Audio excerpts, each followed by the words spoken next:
you're ready. All right, you asked for it. All right, if everybody's ready, we're going to be starting in 5, 4, 3, 2, 1, go. Jelly Jam!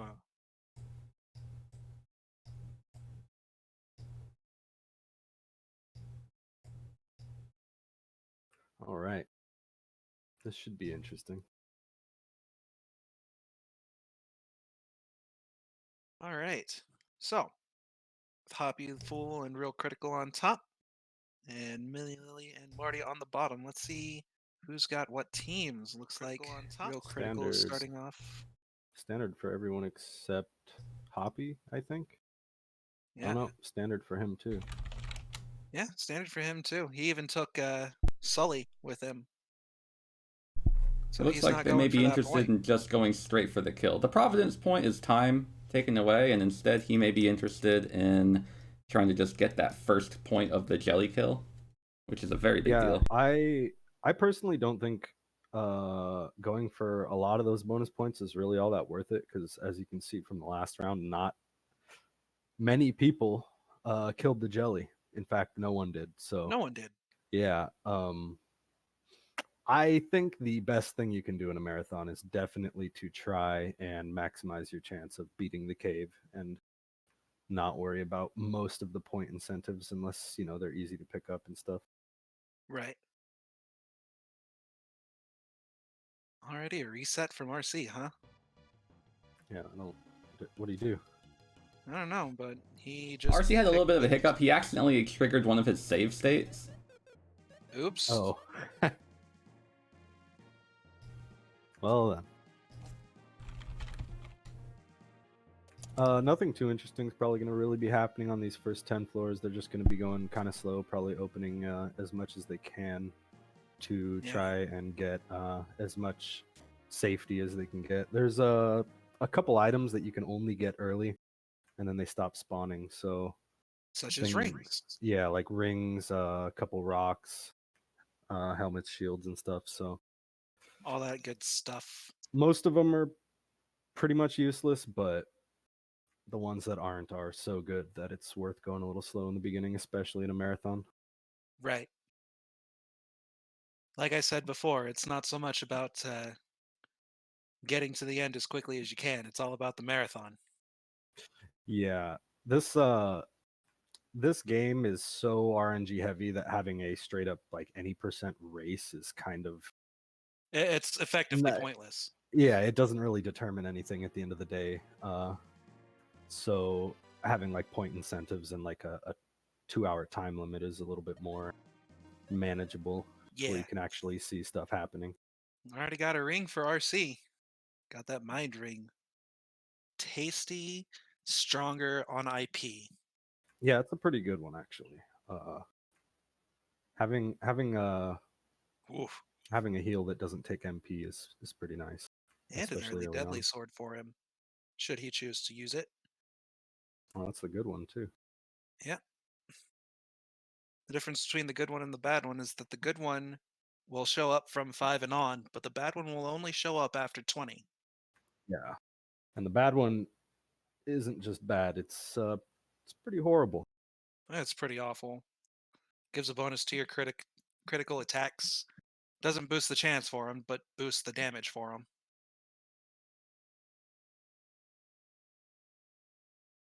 Yeah, so for anyone that missed the first round, and you're not really familiar with what the cave is, basically it is a 99 floor roguelike dungeon where you start at level 1 with no gear and you go down and try and collect gear and levels on the way and try to kill a boss at the end. And the boss isn't just a regular boss that you can kind of, you know, take your time and kill. You have exactly 3 turns to do about 10,000 damage.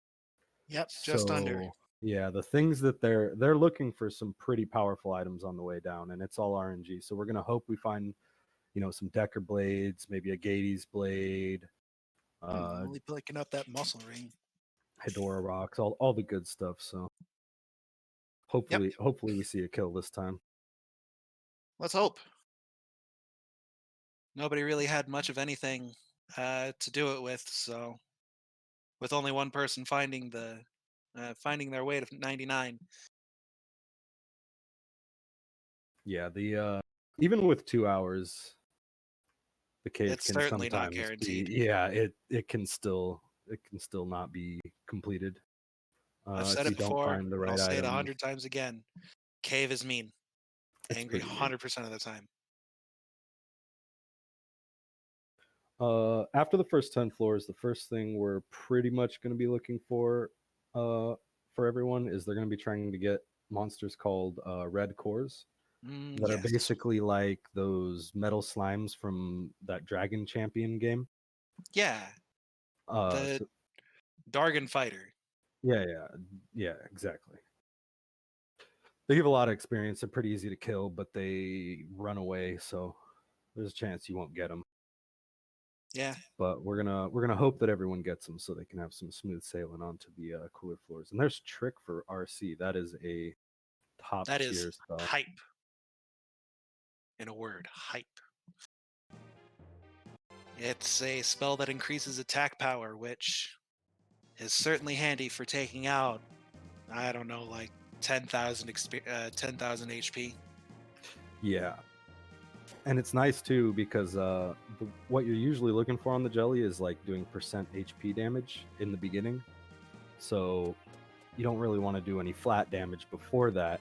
And if you pop like Trick off or something to boost attack power, it's like a perfect time to do it. So yes, it is a very, very, very good spell. Doesn't really do anything before the jelly because, not really trying to kill anything, but I mean, there are going to be encounters which you can't get away from. And there are going to be rings all over the place which our runners can't get away from. Good lord. Yeah, no. Just one of the incentive. Oh, there's a thunder ring for RC. That is top tier. That is the best elemental ring you want to find, as thunder has the best offensive power of all of the spells, with the exception of Zap. Yeah, and the thunder ring, what it does is it doubles the base power of the thunder spell, or any, I guess, thunder damage, electric damage, whatever, lightning damage. Yep. So having that for the jelly is really good. Now the ice ring is probably better overall because enemies in the cave are more susceptible to ice that you want to kill, like Hydra is. Yeah, I was gonna say I think the ice ring is the best one to find because not only I don't know if anyone saw Marty's movement right there, but he got sandwiched between two buffaloes right there. Well, but yeah, the ice ring is showing its head though. Ice damage is real good, and the ice ring gives you agility, which is super important in the cave. So that's definitely really good to have. And that being said, the water ring that was found a little while ago is probably the worst ring of them all because while boosting water damage is kind of convenient, not very many enemies are weak to water. The ring itself only boosts defense. Go ahead. And yeah, Dragon is the most time-consuming spell to cast, and it is the second weakest of the 5 tier 3 spells, so you don't want to be spending your time casting Dragon and dealing with the consequences of having it. The slowest spell barely deal any damage to stuff that isn't weak to it either. Granted, an elemental ring is an elemental ring, and it does make it out-damage Zap, which is important if you're trying to get the kill. It's just the worst of the bunch. Yeah, I mean, I still wouldn't complain, Right. Free elemental damage is free elemental damage, but yeah, Thunder Ring either way on RC is definitely great. So he's going to be looking for the Thunder spell if he doesn't have it already. Now the other neat thing about the Thunder Ring is that the IP ability, and this goes for any elemental ring, is the tier 2 version of that spell. If you don't happen to find any magic spells, but you need to kill an enemy like cores or something, you can just burn the IP ability, which doesn't cost too much IP, and it does respectable damage because it is affected by that damage spell multiplier, so it does give a little extra power. Yeah, and Bolt is probably my favorite one specifically, because just, fast and high damage. The lightning spells are just stronger. Yeah, exactly. Oh, speaking of Zap, Hoppie picking that up pretty early. Yeah, that's in most cases when you have a kill, Zap is all you really need Artie to do. So finding that early is pretty nice. Now, early zap is also very helpful because there's a lot of enemies that you find just throughout the cave that are consistently either weak to the holy element or are not resistant to the holy element and therefore take a good chunk of damage from it. Yeah. So, despite it being one of the most expensive spells and only available for use by Artie, it's going to be getting the most traction and the most value out of it compared to Looks like others. we got our first Iris item for the run. An Iris Minnie pot. picked up the Iris pot. I can't believe you made Iris items a point incentive. I thought we were past that as a society. Clearly not. I was just keeping it consistent from last year's. Yeah. I was too busy thinking of other stuff. Everybody loves to see Iris items, right? Right? Well, Minnie Lily loves to. She recently had an Iris % run where she only found 2 Iris items in her dedicated Iris run, and the Iris pot was, I think, one of the items that she found. It is, if I remember correctly, her favorite. Now, if you've ever watched an Iris %, I don't envy you. I don't envy you. I envy you less if you've played it, because that is a solid 20-hour run on average. Let's be real. No one's ever actually watched an Iris % run. Not even the mods at speedrun.com. They just see that and they just verify it. We all know. Come on. So as a reminder, if you're just new and jumping into this, this event is Jelly Jam. This is a little different from the other speedrunning competitions that you may have familiarized yourself with, and especially different from the ancient cave speedrunning competitions that you may have seen in the past. This is the second of its kind, and this one features an incentive to complete more specific challenges rather than just defeating the jelly and racing to the end. There are not only setup challenges based on how you handle your party setup, such as taking your party, providencing out, swapping your entire party and coming back in. There's also points you can get for feeding your capsule monster to their M form, or going backwards, which encourages hunting enemies to collect fruit from their drops. There's other challenges that involve for every 10 floors doing something from surviving an instant death attack, to killing specific enemies, to finding a certain drop, to having your capsule monster kill an enemy, or affecting status ailments. So there's a lot of incentive to see what can be done.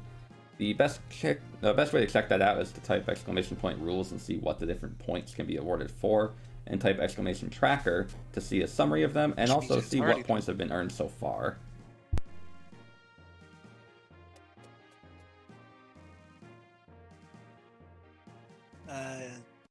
Question in the chat: who has healing spells? I believe Hoppie has a healing spell, and RC has a Mind Ring, which has a healing spell for its RP. I think Marty has Lily Valor has one as well. Either everyone has a healing spell or everyone but Lily has a healing spell, I want to say.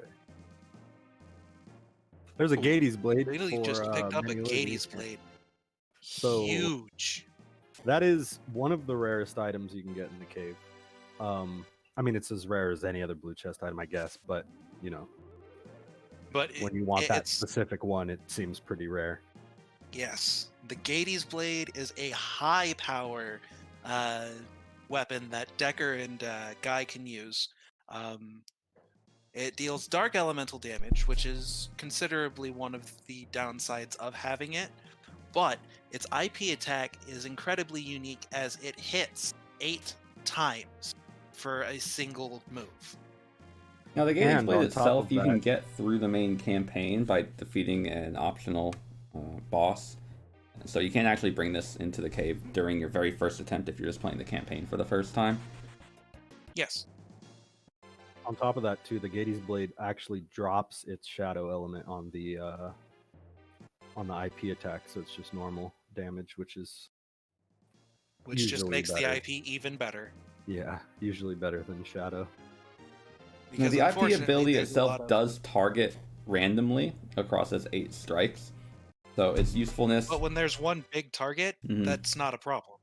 Absolutely. Now it does have some clutch use in other areas of the run. For instance, killing maybe there's a group of assassins or ninjas that you're trying to kill and your party's not doing so hot. 8 attacks from Decker when he's your only person alive can definitely help get you through that encounter. I mean, 8 attacks in general will help you through many encounters. But still, like if you need something big to hit, that's a really good go-to. Now, an Iris Tiara for Hoppie is not going to be contributing towards a big hit, unfortunately. But hey, that is our second Iris of this run, bringing our grand total for today to 7, I think, or 8. 8, I think.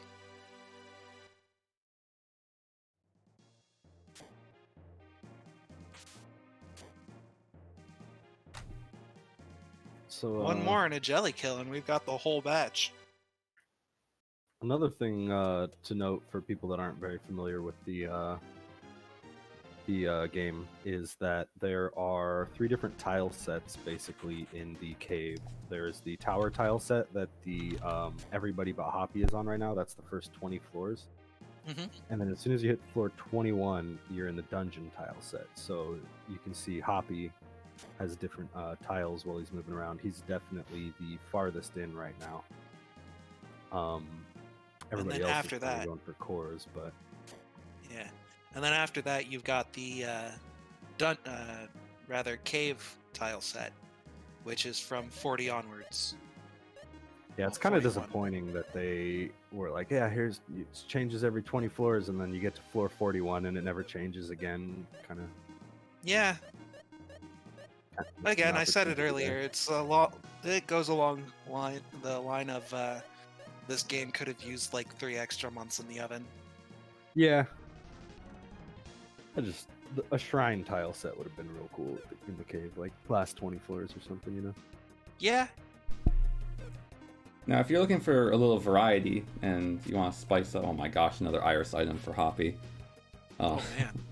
If you're looking to spice things up and maybe change the music a little bit, there is a randomizer for this, the randomizer. And one of the elements that the randomizer features is not just limited to enemy movement or enemy stats or character stats, but also the music that is played on each floor. So I know pretty great. I know Dank Beast has checked out the randomizer. He's my go-to guy that I watch it, so you can attest for it. Yeah, I like hearing all the other songs. The only problem with the randomizer is that for some reason the chest opening sound is considered one of the songs, so you'll enter a floor or hear the chest opening sound and then just silence for the rest of the floor. Yeah, it's kind of weird, but other than that, it's great. Well, hey, at least it's a little victory jingle after you get out of a battle. Yeah, true. Well, Hoppie picking up a Providence. Is he going to use it? Doesn't look like it. Hoppie's running any percent, so I wouldn't expect him to be swapping out. I have a feeling he's the one person out of all of our 8 runners today that is solely dedicated towards just making a full dive to the end, and given what he's already found, has a pretty good likelihood of being able to do so. He sure does. It looks like he and Critical are going for the basic any percent kind of run. I think all 4 of them are, to be honest. I don't think any of them are going to Providence out, because the point incentive requires you to change your whole party, right? Correct. Yeah, none of these people are coming back in with reject percent. I'll tell you that. Now, because at least not until afterward.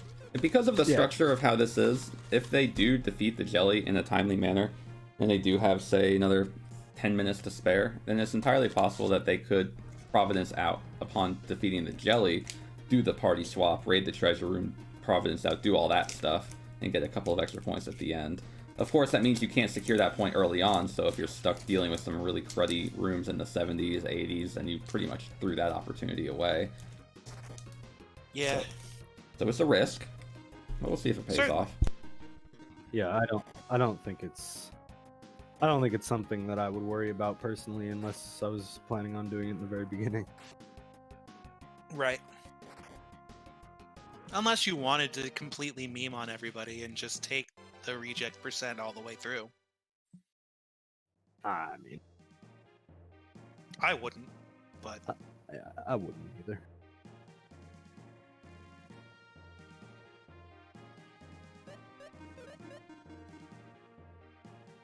Oh, so Marty right here is doing the best strat. So he has, see that little blob on his screen on the right that's fighting with him? That's Fumi. He is the goodest of all boys. And Marty right now is farming for secret fruit, which is the fruit required to level Fumi up to M form. So, and back, the only one who needs only one type of fruit. That's true. Now the secret fruit itself is, well, I think a 15% drop. It's not the most common drop out of all the fruits, but there's a variety of encounters you can get against those wood gorems that will drop it. Yes. So there's definitely a chance to find it. Nice. Especially if you have a fire spell, or if you have any kind of fire weapon like a fire dagger. If you have or a deadly rod. If you there's a variety of ways to kill them quickly, and they really don't hurt you back. They don't multi-target. There's no instant kill properties. The most they'll do is put you to sleep. If you can kill them quickly, you absolutely want to fight them. Of course, if you don't get it, you have other options, like the flame fruit, which Hoppie just found. Which earned him a point. Yeah. Now the flame fruit does earn him a point, and it also allows him to feed Zeppy up to form M.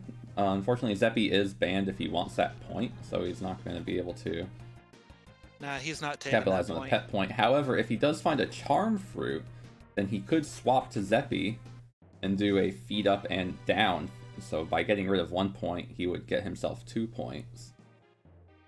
Isn't it secret fruit for Fumi? No, I'm thinking. Sorry, I was thinking of the wrong monster.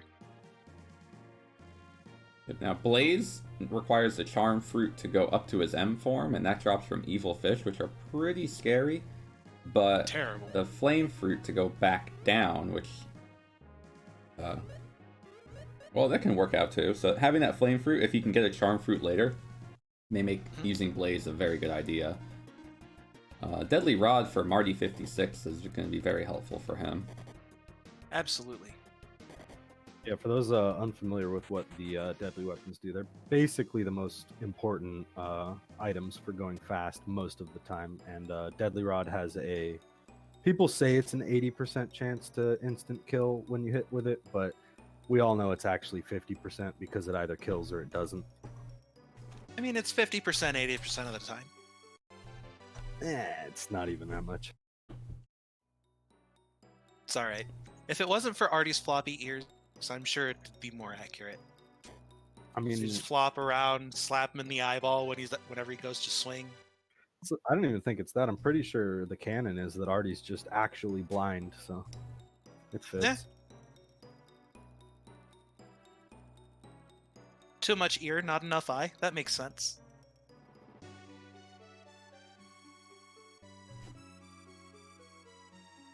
Now where Mindy Lily is, she's fighting, or about to surround, or deal with bees right now. Bees, I would say, are the first real threat that the cave tosses to you. They aren't the first enemy with a multi-target ability, but they are pretty powerful for the stage of the game that you find them. And they have the ability to paralyze you, and they're almost always going to be faster than your entire party. So usually Artie doesn't have enough levels to have any respectable bulk yet. If you have girls, they're not usually stocky enough. And the boys or the manly men are a little too slow to deal with their onslaught of attacks. So hopefully Minnie Lily and no one else has to fight these, but they are definitely the first threat that if you are a newcomer to the cave with, you're gonna have to deal with the roadblock. Their movement's a little unpredictable, which means fights with them can sometimes be forced. Hoppie is fighting lions, but he lives. He is losing to lions. But anyway, as far as the big threats, I'd argue that mimics are the biggest early threat, whereas bees are most certainly lethal. Mimics can easily take out an unprepared party. And by that, I'm sure you mean the blue mimics. I mean the red mimics. Oh yeah. If you're doing a standard any % run and going for a true PB or world record, then red mimics are one of the bigger threats because they will attract themselves to you regardless of whether or not you're even in the room with them. Therefore, they'll block doorways. They're pretty fast, they're relatively chunky, and if you don't have a spell to deal with them quickly, they can usually 2-hit kill you, if not 1-hit kill you. when you encounter them. Right. Which is why I say that they're a pretty viable threat early on, especially since it's even before cores that you find mimics. Now, Marty found Firebird, Uh-oh. and while that's not going to be too great for mimics, because he already passed them, it's going to help with a couple of enemies coming up, including the evil fish that I described earlier, which dropped the charm fruit for that point if he ends up taking interest in using Blaze as his capsule monster. We could see either a wipe, a point, or a very close call. Looks like he's just going to opt out. We could see a slight, I don't know if we call it a glitch as much as an exploit as well here as well. If a player dies on the stairs, which very well could have just happened, actually it is going to happen. What happened? Did he not? He decided to run on his second turn. Didn't he run on his first? I think turn? did he have used a smoke ball with Artie. Artie was not the right person off. to use that with. What? Normally you'll want to use a smoke ball on blue mimics with your stockiest person, such as Backroad Decker. Which is the only person who survived that onslaught. There's no point to do that anyway, because if your stockiest person's alive and you ran, then you're going to run anyway. Right. You only want to use a smoke ball on something like that if you're trying to kill him. I guess he overestimated his speed. Now that said, what did happen is Hoppie survived the encounter. Or so you may think. He's dead, but he went down the stairs anyway. That's because the way the game handles flags is that if you're on top of the stairs, the flag that triggers to advance you down the stairs happens before you get booted from the cave for dying. So he's lost all of his items, he's lost all of his equipment, he's lost all of his spells, but he does proceed through the cave and he gets 10 potions back. So killing that blue core was extremely, extremely fortunate, because now he has a couple of levels. He's almost back to where he was. Why is Guy still dead? Because Guy died to cores. Yeah, the blue core that stayed killed Guy. Oh, before. Yeah, okay. After the glitch, yeah. Yeah. While everybody else was still level 1. Right there, So Hoppie did lose a lot. He lost the Water Ring Dragon combo. He lost Champion, which he had just found. And while not super important, he did lose a Fatal Pick and a Gloom Jewel, which both could have helped. Both do have instant death capability. Yeah, that's what... The Fatal Pick being a deadly weapon. Mm-hmm. And he's in a rough spot, but, I mean... He can make it through. Yeah, it's not impossible for him to come back and get some good levels, especially if he finds a core that he can kill. Yeah, that was the first item I think he opened after he died was a Red Saber 2, which is a very, very good item to have at this point. That's a solid weapon. It's Maxim only, but it's a very good weapon regardless. Yeah, a lot of enemies around here are weak to fire, and in general, it's fine for the jelly. It's a good item. So now, one thing he does have to consider is that right now, if a blue core or even a red core decides to stick around because he doesn't have very much HP, it is very likely that whoever gets hit by the core has a pretty high chance of death. But he does want that EXP, especially for people like Decker to build up some tank properties, and Artie, if he can, to get more agility built up, so that way he can recover himself out of this hell. Finding Ice Valk is a great recovery for himself as well. It's a spell that at level 1 Artie can cast, so he can deal with a group of enemies in a pinch if he can get a back row attack on them. And some enemies around now are weak to ice. RC almost just died to these evil fish. I'm not sure how he engaged them, but yeah, that was pretty close. That whole team is just running really risky right now. Yeah. Hopefully it pays off for them. Big risks mean big rewards. I mean, they're winning so far. They're in the lead, so. True. Score is 5-3. And Kuiki in chat has a good question. Since he's at floor 35, does that mean the champion can once again appear in chests, or can it not? If you have a spell, then when you enter a floor, the chests are rolled with their contents to see if that spell exists in your inventory, and if it doesn't, then it can appear in a chest. It could conceivably appear 2 or 3 times, or up to 8 times on the same floor, which is kind of a joke when it does happen, but it could happen. So yes, champion can appear again.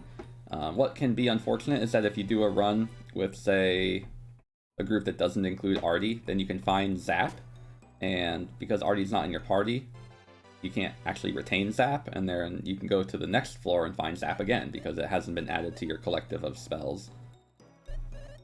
Got a blue mimic in that door on RC's screen, and only one revived, it looks like. Just one miracle. I'm not sure if he has to go through that door, but if he does, it's probably run over.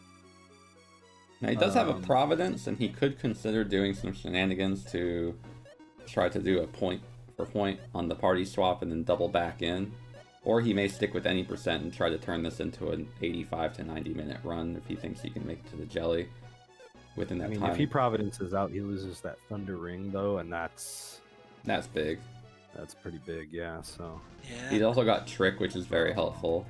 Now, he could get lucky and fight only one Blue Mimic here. Oof. But it looks He like did he's not full get left. lucky. Going for it, yeah. There's nothing he could do about this either, unfortunately. You can be prepared to the T, and the only things that could help are possibly a handful of items like a Gold Eye or a Gloom Jewel. That's really about it. And none of that helped. We're about to see a wipe, gentlemen. So, this is a good example of blue mimics being extremely overpowered for where they're placed. Blue mimics are the worst. Yeah, he just did over like 300 damage to one of them, and it didn't even kill it. And they're all fast, do a bunch of damage, have an attack all. An attack all that bypasses defense. It doesn't bypass defense; it just has very, very high base damage on it. Oh, it doesn't. Okay. Yeah, Well, there's a couple things that people think bypass defense, but I'm pretty sure all of it at the end of the day just has like higher base attack on the ability. Like same with the Knife Thrower. Yeah, Knife Thrower and Frenzy are the two abilities that are just incredibly, incredibly powerful. RealCritical finding a Blaze Sword on his re-entry immediately. The Blaze Sword being a sword that is only usable by one person. That person he did not bring. Hoppie dying too. Yikes. Team Hoppie is dealing with a lot of bad luck. Yeah, that is rough. Still, it's only 30 minutes in. They can make it to the end. An hour and a half left, like, for sure. That's totally doable. So, they are definitely not out of it yet. Plus, hey, they could, Mini Lily and Marty could die too. This is very true. We could just watch everyone die for the next hour and a half. You never know. Yay, death! Now, it is worth congratulating Hoppie for making it as far as he did, considering this is his technically second death, because he did die the first time on the stairs to proceed through, and he recovered remarkably well, finding a blue core immediately, getting Ice Valk and a handful of good weapons, plus Valor, although he never got the MP to use it. True. Very true. So I definitely give Hoppie a shout out and a clap emoji or something just for, pulling something off pretty cool there. Mini Lily and Marty both farming for items here a little bit. Mini Lily is interested in the Cancer Rock, which is one of the best options for people like Guy and Decker if they don't have a fractional. And yeah, Cancer Rock is really, really good. Plus these Garbos, these little crap things that Lily's fighting, they are pretty easy to kill. They're not going to kill you, and they give a decent amount of experience. So it's a really, really good buffer, because the next floors are going to start getting pretty rough. It starts with assassins, ends with ninjas. Yep. Yeah, there hasn't been really any big roadblocks besides blue mimics, and blue mimics usually don't get in your way. I think RC just had pretty horrible luck there, but so as you've seen, they can spawn on top of a doorway or below a doorway, forcing you to engage them, or right on the door, basically, forcing you to defeat them. They can appear next to stairs. They can appear on top of the stairs. On top of stairs. That's what I was gonna say. That's the legitimate worst, because there are times that, unless you engage in combat with an enemy, you have maybe about 10 or 15 frames to see if the stairs are there during the screen transition from the main map to the battle. If you don't have the ability to see other enemies in a room, and there happen to be several blue chests or blue mimics in that room, and you don't know where the stairs are, there could be a variety of places in which the stairs are located, and you would have to try to kill them and hope that, you know, you kill the one blue mimic that is on top of the stairs without having to fight all the others. Well, there is a little trick you can use. The way that the floors are generated, the stairs only spawn on like certain, in the middle of certain like 3x3 nodes, and you can tell based on like distance from doors and distance from walls and stuff, if the blue mimic is in the middle of one of those nodes. So for instance, if you look at Mini Lily's screen when she gets out of her menu, you'll see there's a column of darker floor tiles. The stairs would never appear on that side of where the floor tiles are, just because of those nodes that Meeks is talking about. Yeah. Ooh. Speaking of Mini Lily's screen, she's encountered an assassin. Oh, does she know the trick? She does. She does. Excellent play by her. Also, Marty56 finding an Iris helmet, giving their team even more Iris treasures to work with. Yay, Iris treasures. So I'm sure it was mentioned in the last run, but just in case anyone wasn't here, one of the mechanics in this game is, since you can see all the enemies on your screen, if you attack something from the side, you have a 50% chance to get like a free surprise round. And what Mini Lily did just there was she manipulated the assassin's movement perfectly around the chest to give her that chance at a free attack.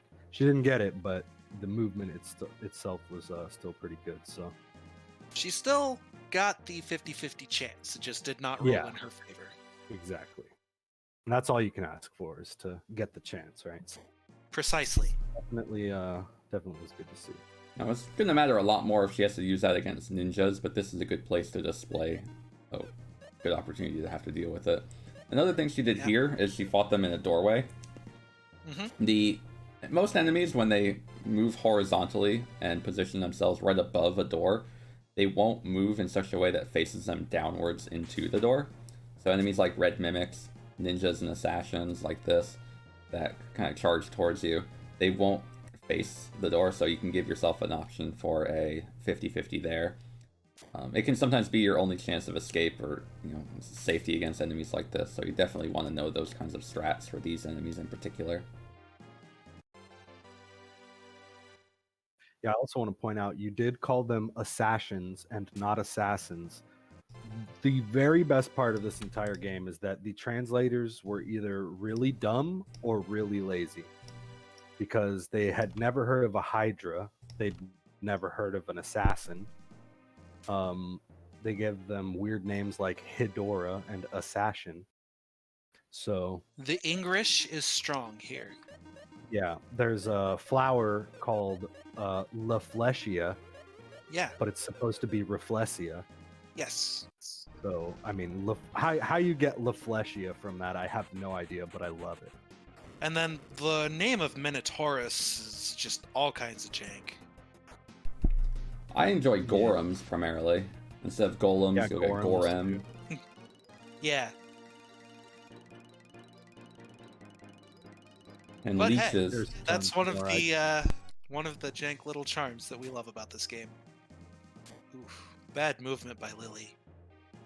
Actually, they even spelled Guy's name wrong in the main game at one point.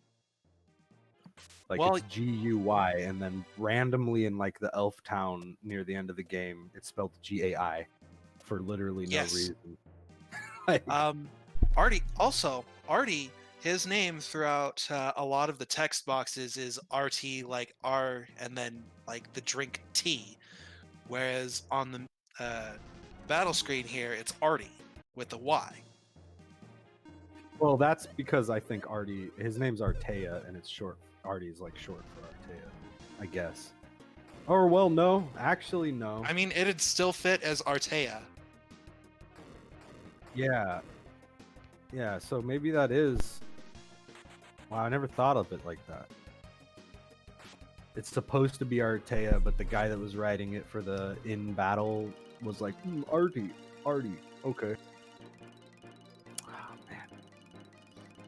Serious fun. Great Scott, Marty. I love it.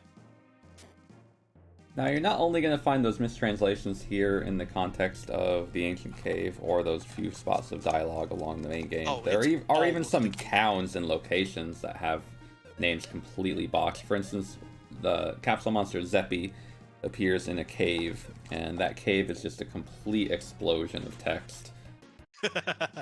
And then there's the apostrophe 3Y Kingdom. Oh, yeah. That one's great, too. This game's full of it, and it's great every time. We haven't found any Decker Blades yet, right? No, I don't think that we have. We've not seen a Decker Blade at all today, which is unfortunate. Yeah. Yeah, we have Mini Lily's Gatie's Blade, which is our current hope for the biggest damage. Yeah. And it is most certainly strong. So now, ideally, if no Decker Blade is found, but something like, say, a Myth Blade gets discovered, Decker is actually going to be using the Gatie's Blade because he has the highest attack power, and therefore you want the person with the highest attack power to use the weapon that can deal the highest damage from attacks. Whereas Myth Blade is a weapon that deals, fractional damage at a 1/4. Now, we'll want someone like Guy to use that probably, although Maxim may want to. Maxim has more options for 3x damage modifier weaponry, like the Silver Sword, Mist Rapier, and Red Saber, which are all pretty darn good. Guy only has access to the Lizard Blow. There are a few others, but they're just not very good, like the Thunder Axe and Gladius. So the Lizard Blow is the 3x that gives him the most capability for damage. If he finds something like a Myth Blade or an Old Sword and does not... if he literally finds something like a Myth Blade or Old Sword does not find a Decker Blade, but has a Silver Sword, then Guy is going to be using that Myth Blade. If he finds a Lizard Blow and a Myth Blade, then Maxim will use the Myth Blade, Guy will use the Lizard Blow, and Decker will use the Gatie's Blade. That doesn't sound Which too again goes back to the whole point behind if they have more attack power, they want to use the 3 times because it'll maximize the amount of damage. As opposed to a fractional, which is based solely off of the, well, not solely, but which is based off of the opponent's HP. And that is current HP, by the way. So the way the fractional attacks work, we'll say with the Decker Blade's Fatal Blow, it does half of the damage, half of the current HP of a foe in damage. There are ways to capitalize on increasing that number by more.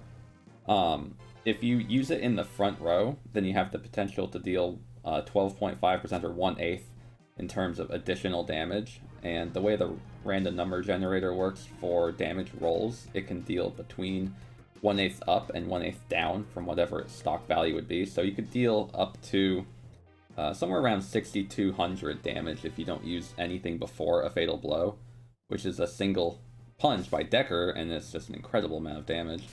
Versus if you use it in the back row, you could deal as low as, say, 4,000, and that's disappointing when an enemy has over 9,900 HP to have to work through. Yeah, utilizing rows in this game is actually really important. When I used to play this game a lot casually, I never even really knew that front and back row did anything different. But one thing you'll notice a lot is when people get into sticky situations where they might die, they're going to throw Decker in the back row when they try to run because Decker is the tankiest. So the back row, you take reduced damage, so you want your tank to try and survive, basically, right? But when you're trying to deal damage, you want to do the opposite. You want them in the front row, which is what you want to do with stuff on the jelly. So hopefully if we get there, you'll see some of the row strats coming out. Absolutely. It really doesn't... the game does a very poor job of telling you what's effective and what's not, and it really doesn't explain the difference between formations in battle. Really, the only way to parse that information is to go into battle and experiment.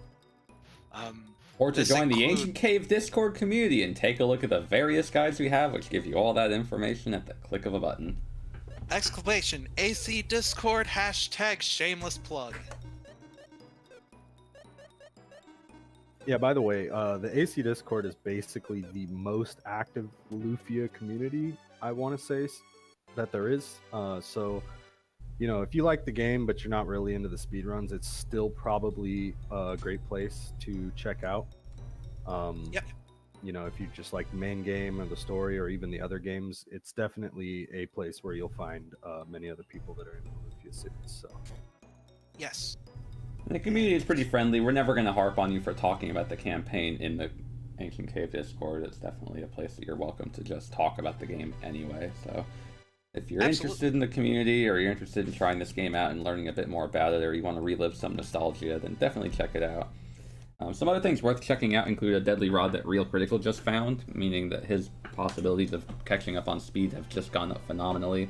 And with HoppieTheFool dying twice and wanting to go fast, he found a dragon spear about 5 floors ago. Ooh, the dragon spear. Dragon spear is hype.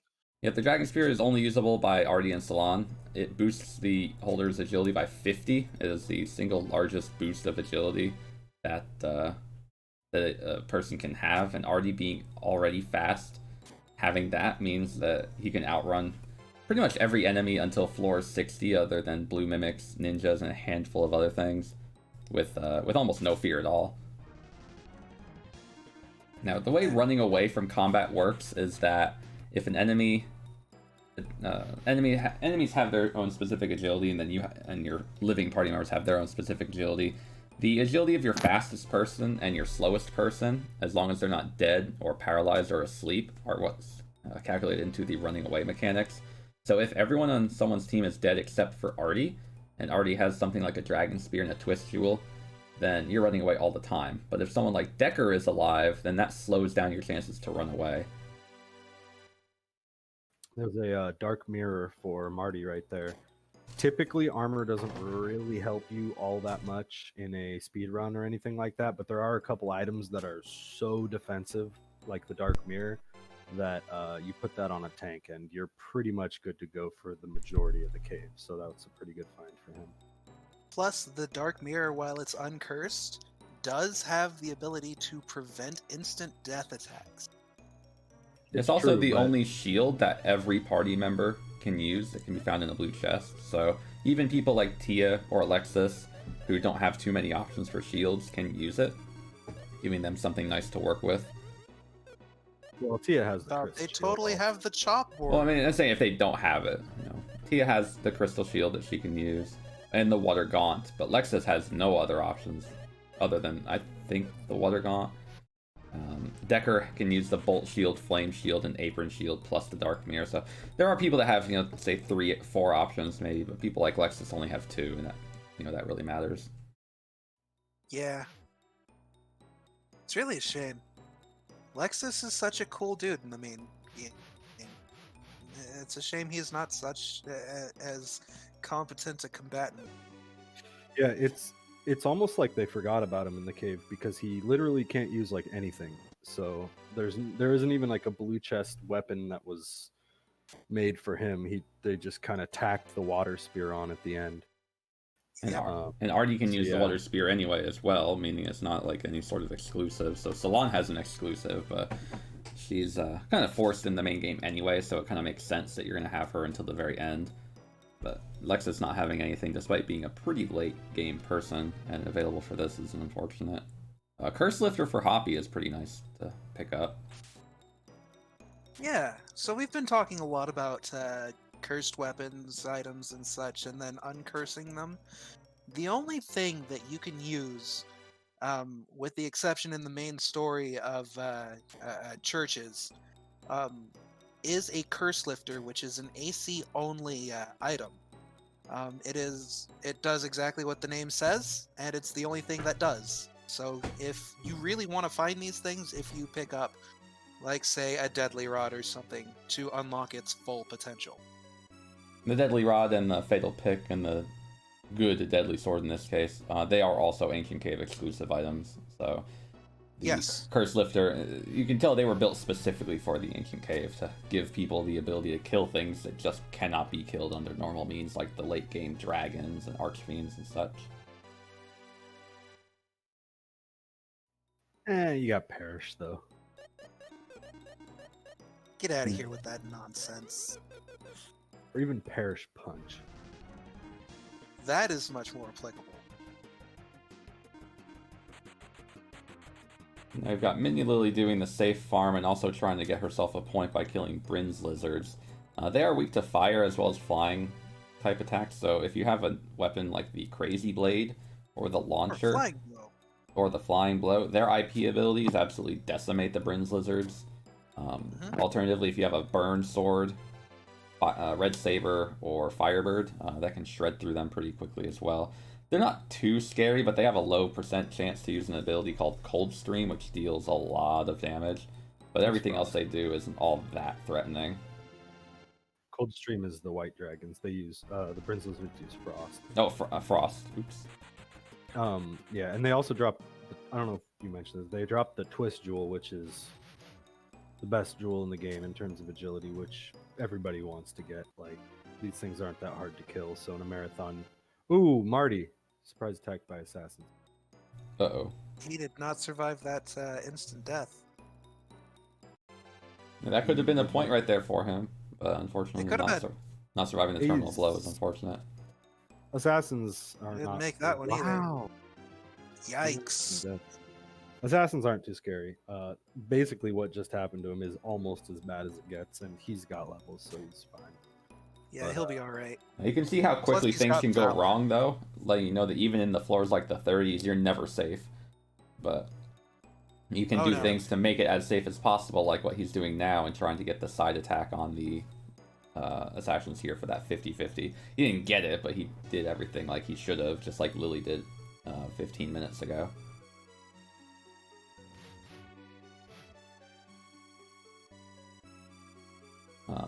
I would like to give a shout out to Felly. Earlier he said, "Great Scott, Marty." And if you've ever heard of the rumor that is Lufia 2 Curse of the Sinistrals for the DS, if you pay attention to Lexus, you'll definitely see inspiration from Doc Brown as his character, down to some of his dialogue legitimately saying "Great Scott." So yeah, when I saw that in that game, I was like, "That's so perfect." It is both the dumbest and best. Yeah. Also, Curse of the Sinistrals is a great game. I will fight anyone. I will say that it is a... I can't even say that as I haven't even played it. I'm not saying it's better than this game, but I'm sure it's a good game. I'm sure it's a good game. I'm just saying it's not a great Lufia. Based on what they've done with the source material. We've got some pretty scary situation with Marty here. These assassins are just wrecking him with terminal blows. Yeah. This is the second time in a row he's had at least 2 people die from them. And Deadly Rod usage from Artie is doing the exact opposite and missing pretty much at every opportunity. Well, he finally equipped that Dark Mirror of his. And then Artie misses. It can be a little daunting to equip the Dark Mirror because you'll want to save it for people that will be able to use it only if you don't have anything better. For instance, Artie kind of wants the Water Gauntlet for more agility. Decker and Guy and Maximal would like the Apron Shield for a much more elemental defense against Gold Dragons, or the Flame Shield to deal with just a greater variety of the fire attacks that you're going to have to deal with later on. Or the Bolt Shield for Decker and Guy, which boosts their attack power, whereas the Dark Mirror does not. So if you're at the Jelly, you want that attack power boost. You don't want the cursed Dark Mirror getting in the way. So it, despite being available for everybody, there are some headaches that come with it. What you won't see headaches from is the Cancer Rock that RealCritical has. Cancer Rock, again, being the ability, or the rock that lets you attack twice in a single turn, which can be used up to 2 times in a single battle. It can be paired with the Old Sword and its 1/6 fractional attack ability, Battle Cry, to give you a relatively powerful set of a fractional plus a beefy attack that you can do on a subsequent turn. It's not quite as effective as the Mythblade itself in terms of singular damage, but it's a great alternative, and if you have an ability like Trick, it really does pay for itself in spades without being the best of the best. Right.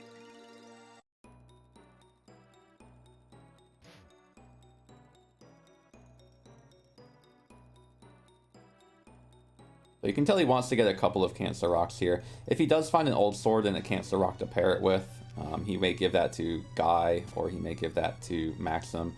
There is definitely the option that he'll find, say, a blue chest weapon like a Mega Axe or something, and he'll want to just give that straight to Guy, and he'll use that as an option instead of a Hydora Rock to just have a big chunky hit from Guy for turns 2 and 3 as well. They're not the most optional choices, whereas the Hydora Rock can consolidate your multiple attacks into a single hit, and it boosts your attack power by a bit. The Cancer Rock is a decent backup. It has about the same chance to drop, and it drops from way safer enemies. Dude. Yeah, in a marathon, there's pretty much no reason to skip going for Cancer Rocks, because even if you don't get it, you're going to get some really, really nice experience. So, no one's to ninjas yet, or I think Mini Lily's about to be at ninjas, right? If she's not there, she will be soon. She just dealt with Bryn's lizards, and Bryn's lizards appear after ninjas begin appearing. Yeah. Luckily, we didn't see very many.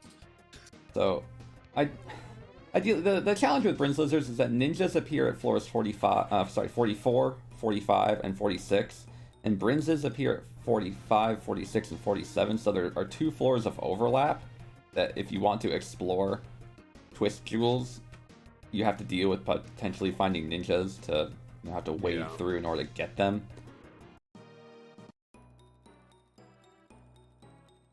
Ninjas are pretty much, besides the off chance that you get a blue mimic in your way like RC did, ninjas are basically the first like huge roadblock you run into.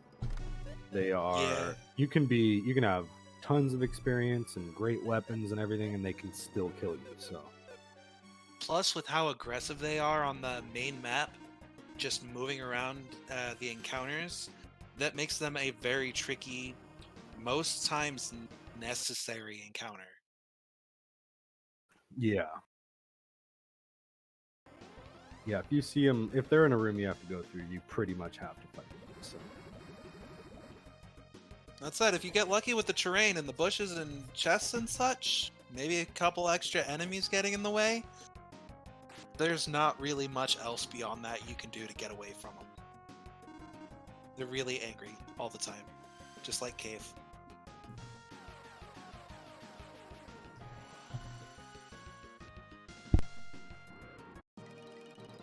Like so we're about at the hour mark now, and Hoppie is on 25. RC, I'm assuming, is around there as well. No, he's just hit 50. In the 30s. Never mind. Yeah, so they have more than enough time still to catch up. Absolutely. They're also in the lead in terms of points, actually. So yeah. Going through a second time certainly helps with catching up with what you missed the first time. It also gives you more time to find the Iris chest items, which is a legitimate thing. Early on floors, you're going to be wanting to open a lot of chests, and there's not a lot of threat to opening them. So you can often just find Iris things by accident because the pool of available items is smaller. Old sword for Mini Lily. That's good stuff. That is very good. So she has Gady's Blade and Old Sword. That is theoretically most of a kill. That is most of a kill, yes. So, yeah. She also has, I want to say, Zap? I'm not 100% sure. The Old Sword itself is a pretty powerful neutral elemental weapon, so there are things later on that the big boys are going to want to use the Old Sword for. But again, Maxim is probably going to be the one using it. Or no, it looks like maybe Guy will be using it if she doesn't find anything better, because that Silver Sword would be a great 3x option. Yeah, she just came across some great stuff right there. Silver Sword's great not only for the jelly, but also just for the cave itself. Yeah, because it does light damage. It does holy damage, yeah, which, there's a lot of scary undead coming up. So. Oh yeah. There's a lot of scary undead through the whole cave. She's actually got a couple right here, but they're not actually all that scary. These ones aren't. The next ones are. Now, if she does get Trick, then she'll be able to boost the attack power of the 3x from the Silver Sword by maximum, and also the Gady's Blade by a sizable portion. So she's definitely hoping for that. Answer rock? I do not believe she does. Yeah, she does. I think she does. I know I saw her fighting Garbosts. Ooh, Hoppie. Mini Lily just securing a point for herself by having multiple party members affected with a status ailment. All confused. Well, she may very well be sitting here for the next 30 minutes before she wipes. Wow. Fumi taking a gigantic hit from Oh Decker. no. Whoa. Oh no. Is this another guy that traded? Oh, she got away. Oh, nice. She nice. got away. Wow. Yeah, those you don't typically die to those, but they do have the chance to keep you like perma stun locked or confused and stuff. And there's a famous clip of RC just spending like 5 minutes in an any percent run in one battle because he can't do anything. So yeah. Oh hey, she found another old sword. There's nothing wrong with having 2 old swords. But Hoppie just found the Gady's Blade, so that's a pretty interesting find. Yeah. This just got real interesting. Sure did. All of a sudden, between multiple people. So 2 old swords and a Gady's Blade is, I mean, I personally would probably just I ship it. Hauling now, yeah, like it's probably enough. Now, for context, if you don't have Trick, then the Gady's Blade on Decker is going to do a pretty sizable amount. If you do, then it's going to do even more. Ideally, you're going to be seeing a party be around level 35 and have 1 or 2 attack power boosts. So if you don't have Trick, you're still forced into a situation where you don't deal a ton of damage, but you're looking at probably 2,500 damage from just Decker alone, with no significant boost of damage. If what could be better is that you're looking at a Trick boosted Decker Blade, or even a double Trick boost Decker Blade, Gaby Blade, and having all that damage means you're looking in well over 3,000, possibly something like 3,300 or so. And that's pretty big for a finisher because it, again, doesn't conflict with any of the fractionals. And casting Trick boosts the attack power for your whole party, meaning that everyone gets a little bit of a boost. Your 3Xs, your Gady's user, all that. You said level 35 too. In 2 hours, you should probably even be higher than that. So every level you get, the Gady's Blade gets even better. Yeah. I feel like 40 is probably a more likely number that we'll see. If anyone does get to the jelly, it'll probably be more like 40 or higher. And once you get there, the Gady's Blade is pretty insane. Mini Lily going a little bit dangerous and trying to hunt for a Hydora Rock, but Hydora is showing just how scary they are, even in their second form. Yeah. All the Hydoras, except for the Orky, have the ability to hit your entire party. I'm sorry, except for the High Hydora, I think it is, have the ability to hit your whole party with a physical attack. And early on, you usually just don't have the bulk to take too many of them, so 2 of those can knock down your party pretty quickly. Isn't Triple Blast physical, though, from High Hedoras?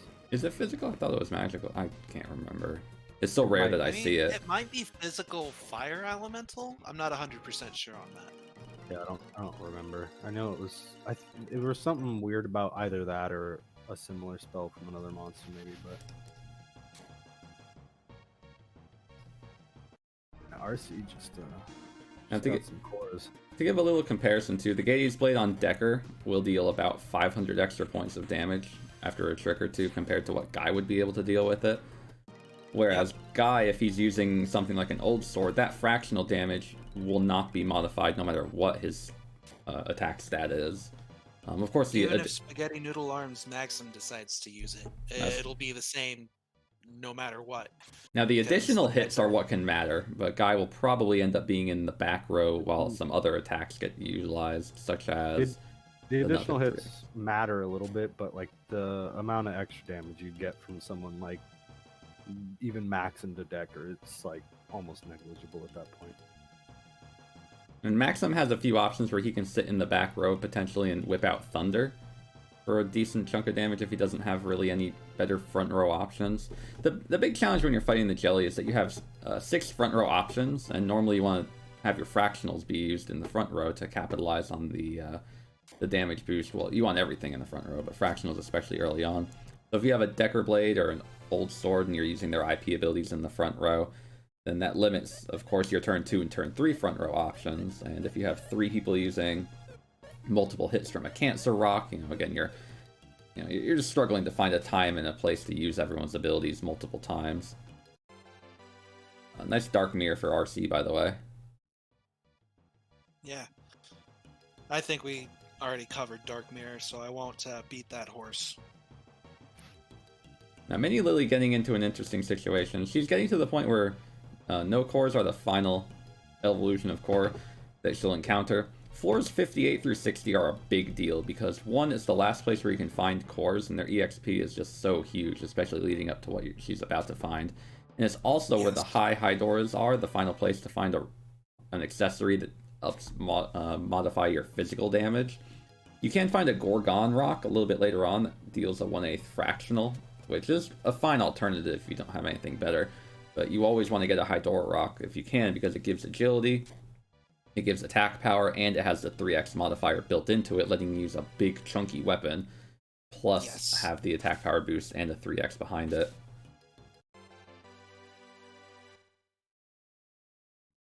For new runners to the cave, definitely consider hanging out in the 50s and killing Hydoras, familiarizing yourself with their speeds, their weaknesses.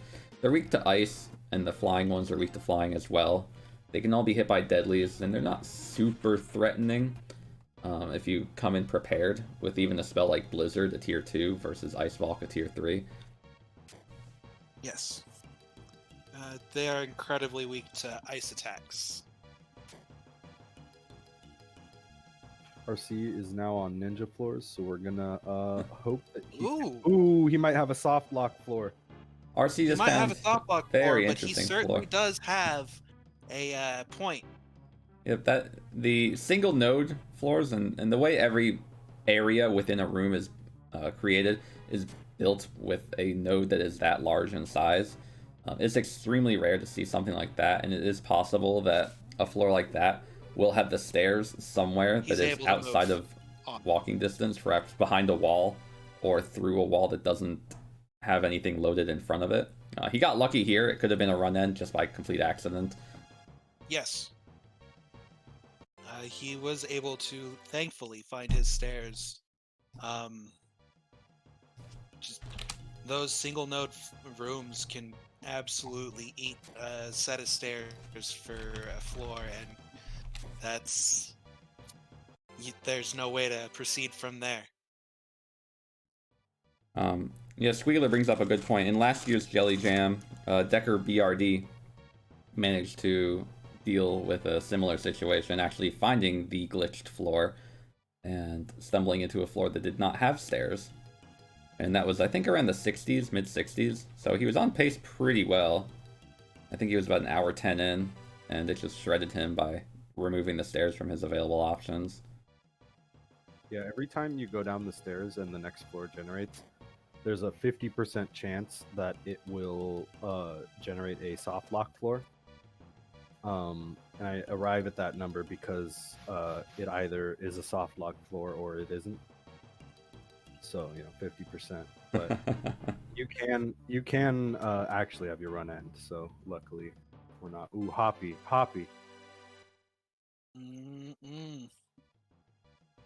Hoppie got back attacked by assassins right there, but luckily Decker is very tanky, so he might live. Oh, why didn't he swap to the back row? He was back attacked, so Decker got placed into the front row. That's something else to consider, actually. There are instances where you may be... there are instances where your people that are in the back row, when you get into a back attack, will be forced into the front row and vice versa. So keeping your squishy people in the back and your big boys in the front doesn't always help. There are opportunities that you may want to stick your tanks into the back row by default. That way, if you're trying to avoid combat and you get stuck into a back attack, Hoppie, they're placed right into the front.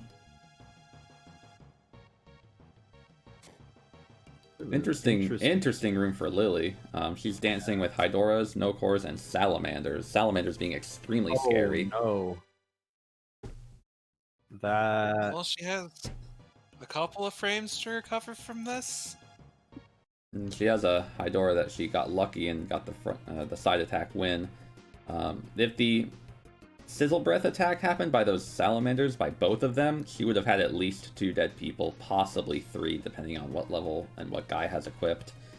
And then following that up with a battle against these Hydoras that she connected with could have resulted in a pretty bad instance of survival. She lucked out big time here, but she absolutely did take a gamble. Huge. Hoppie survived an instant death attack. Played out well for her, it looks like. So if he didn't have that point, he does now. Just in the nick of time, too. On floor 39, the last opportunity he had to survive it.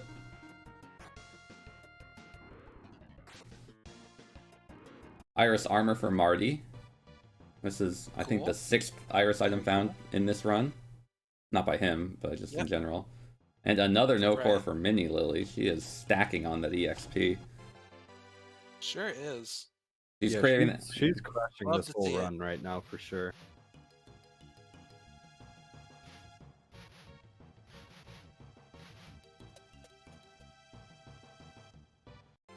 Until she missed that deadly. Nah, I think she's still probably fine.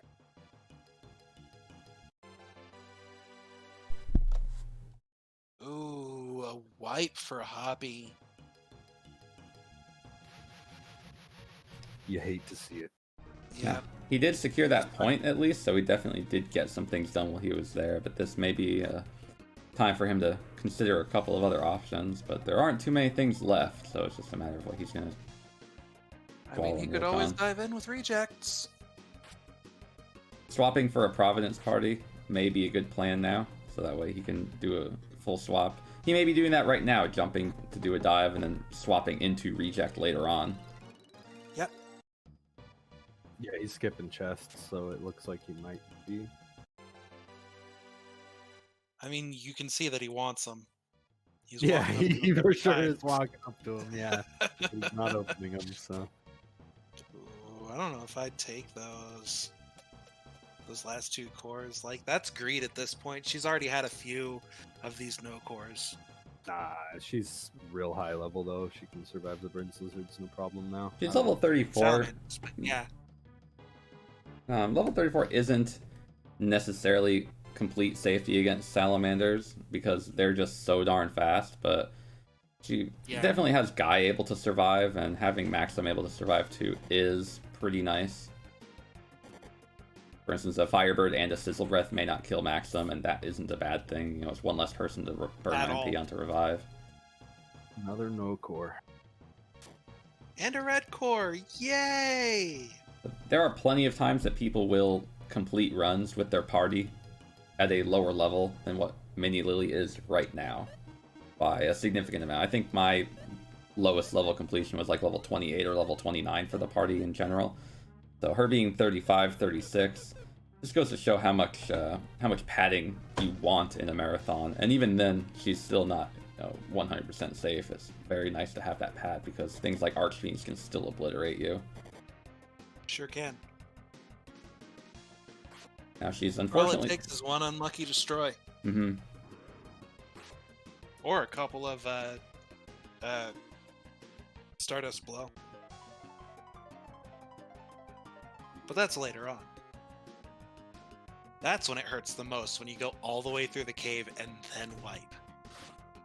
There have been plenty of times where a room such as what Lily is in right now, where the stairs are on one side, it's a 2-tile tall hallway, and you have a gold dragon in between you and the stairs that you just have to fight to get through. That has happened to me on floor 98 more times than I'm happy to admit, and I'm sure it's happened to plenty of other people too.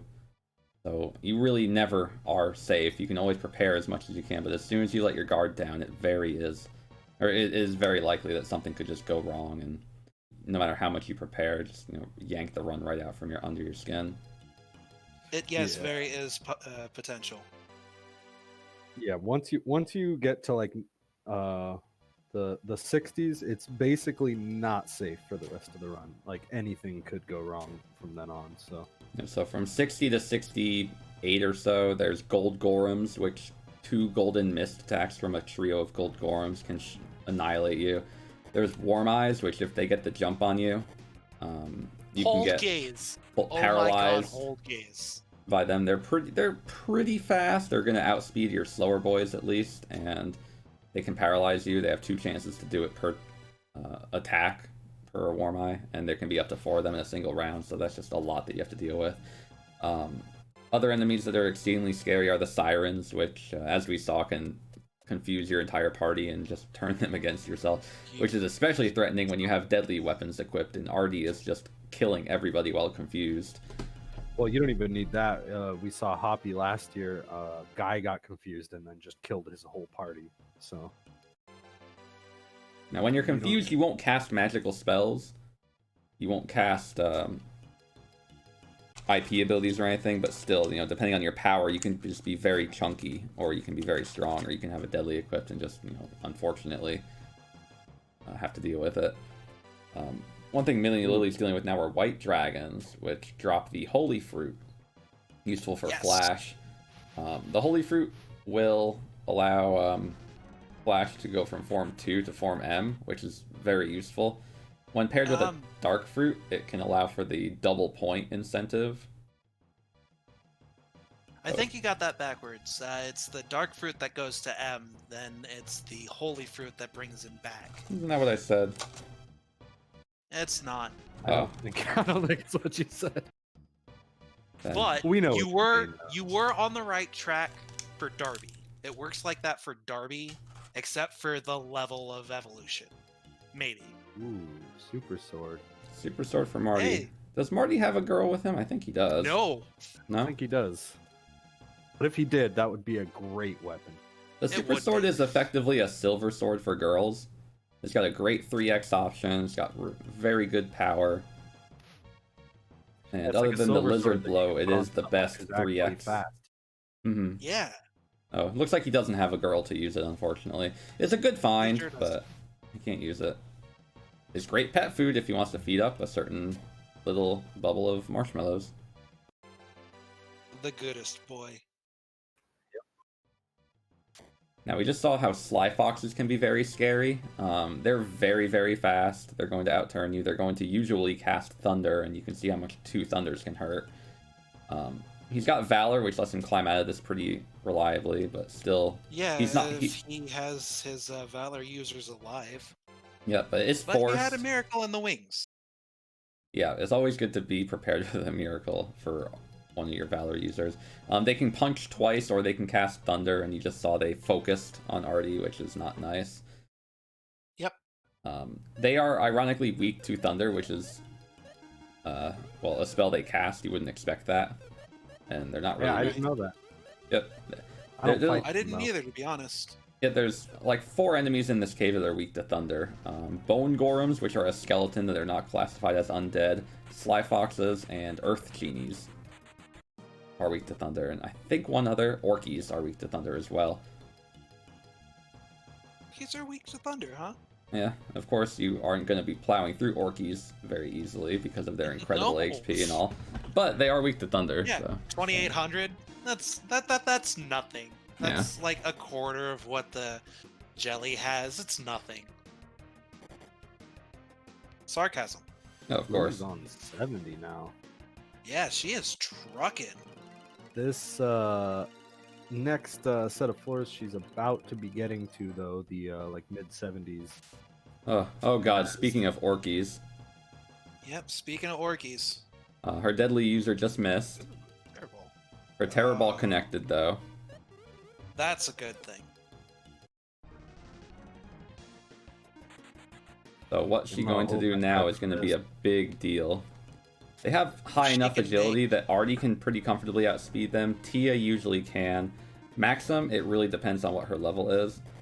She got lucky and got the point with this kill. But hey, she did it! But if she's not on floor 71 or higher, then it doesn't count for the point. The double no core. She's on 70. She's on 70? Yes. She is on 70. The floor challenge for the Orky point is 71 through 80. So I want to see if she applied that point or not. I don't think she did apply that point. I don't think she should have, no. Nah, I don't see it. Now, conveniently, the Orkies do have a small chance to drop a Gorgan Rock, which does boost stats up by a pretty respectable amount. So there is some value to killing them, although not very much. It does appear like she has indeed placed that point. Which I think it's a little early for it. I need her to go downstairs and just double check and make sure that she's on 70, because I think she's on 70. I mean, she's just hit 70.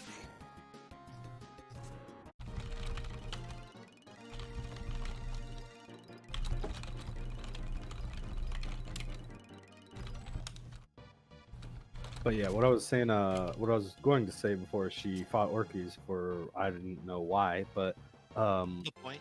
yeah, I didn't know that was a point because I'm just dumb. But Old sword for Marty, by the way. She was coming up on Archfiends and Genies and some other stuff. Bag of mess. Yeah, it's pretty scary for the next like 20 floors basically. So this is the big walk. Yeah, Archfiends specifically are very, very, very tanky. They do tons of damage. They're super fast. Their sprites, when you get close to them on the map, they will follow you for the rest of the floor. They won't go through doors or anything, but they like stay locked onto you. So yeah, they will track you through the whole floor. Yeah, so if you run into a situation where they're in your way, it's not good. So hopefully we won't be seeing any of that.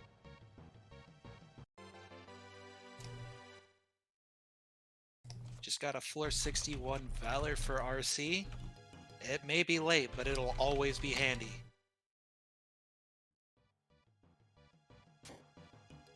Got about 40 minutes left too, so RC, after taking that Death Blue Mimic, still has plenty of time. He's caught up pretty well, so. Oh, he is absolutely moving. He's on like 63 right now. And I mean, he has a great chance of making it to the jelly right another now. Old sword for Marty as well. That's 2 old swords for both Team Lily Marty users. That's incredible. And Marty, I know, has a Cancer Rock, so that is prime for him. Yeah, Old Sword Cancer Rock combo is definitely one of the best things there is for the jelly. It's super useful because not only do you get the fractional from the Old Sword, but the Old Sword leaves you with enough IP to actually use the Cancer Rock for the double attack. And the Old Sword has a lot of attack power, so the double attack is just so tasty. Right.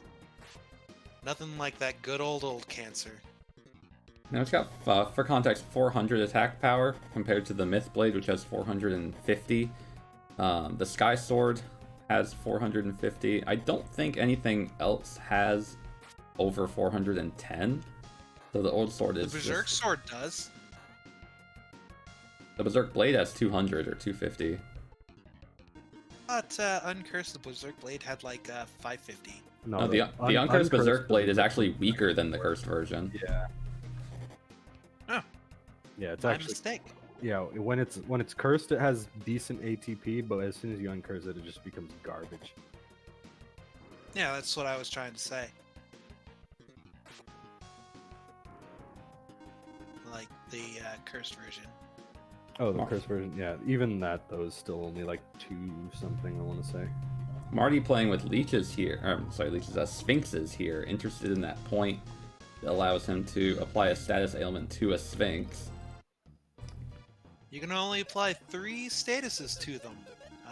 That being poison, silence, and paralysis. Now the ice ball is not the freeze ball, and the ice ball does ice damage where the freeze ball would apply paralysis. So there are very limited ways to apply the status ailments, paralysis, poison, and silence to the Sphinx. How do you even apply poison? Darby form 2 Darby 2. I think that's the only way. has to use Wolf Fang. And even that is a gamble. Lock you. If an enemy dies from poison damage, your game will soft lock. The battle will not end. I don't know why. Again, 3 months in the oven. Then again, considering how little damage poison does to begin with. Oh, you'd be surprised. I don't see that being You'd be that much of a problem. I've seen it more times than I thought I ever would. I'm not a person who uses Darby anyway, so... Yeah, me neither.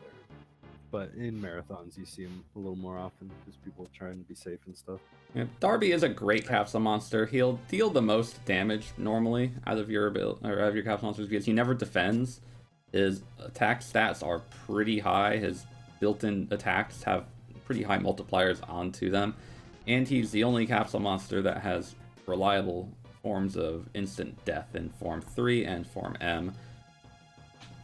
The consequence to using Darby means that you have to suck up a lot of time to watch his attacks happen.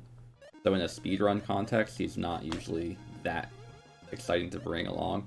But in a marathon setting, he's great because he's tanky enough to soak up a hit or two. Late cave, and his instant death attacks at Form 3 are extremely helpful. It's more reliable than a Deadly Rod. Even though he doesn't always use it, when he does, it is, again, more reliable. And Form 4's damage output is virtually unparalleled. Lily's hoping that they're... Oh, she pulled the Archfiend too. Yeah, I knew she was gonna. I don't think she knows where the stairs are at the moment. Yeah, that's what I'm She saying. doesn't? If the stairs are up there, it's all bad. Yeah, that is a big mess. She's fighting Well Genies. Well Genies are probably the weakest of the Genies. They're the second slowest. They are weak to fire. The Genies themselves all have various elemental weaknesses, and it definitely helps to familiarize yourself with them. If you have a Red Saber, if you have Thunder versus Firebird, if you have a even like a Halberd with its built-in Thunder Blast attack, you can punch your way through these guys with some good reliability. You normally don't want to use your IP abilities on them, but considering they have the potential to deal some pretty nasty damage to you, and they very often block doors just because of how large they are and how they kind of home in on you. Not only that, but they also have a penchant for using that spell right there, Absorb, which will debilitate your casters. I want to point out that I hate RC's floor that he's on. Oh, me too. Oh, he got lucky though. Nice. Won the He 50-50 sure did. right there. It He looks like executed it perfectly, but then he needed the RNG to go well, and it did, so that was nice. looks like the stairs are not in that corner for Lily, but she's... Well, were they up there? I couldn't quite tell. I mean, we're not 100% yet, so... He did see the top of the room, but I didn't see the stairs.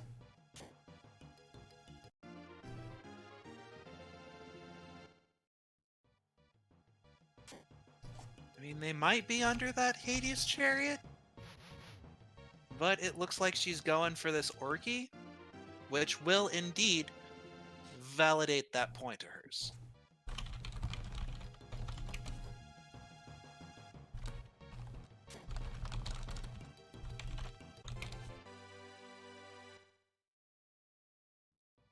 There we go. 30 minutes left.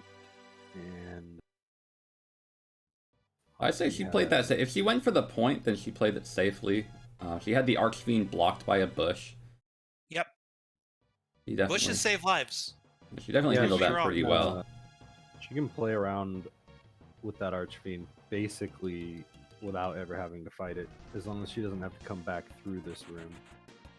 And it looks like she may not have to. Oh, it doesn't look like it.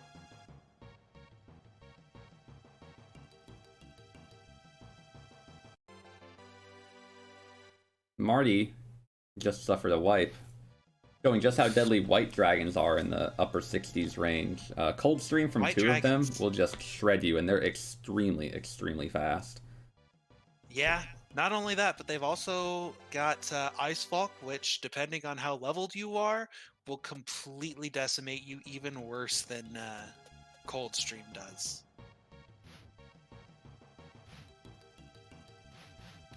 Looks like I have a we clip have of that, RealCritical going for the myself. Orky point right now. With a Minotaurus. Hey, Hoppie got the Decker Blade. I think it's the first time we've seen it today. A little late, but I guess we'll celebrate it anyway. I mean, he could theoretically get a world record-ish pace run and still win, maybe. And not with movement like that.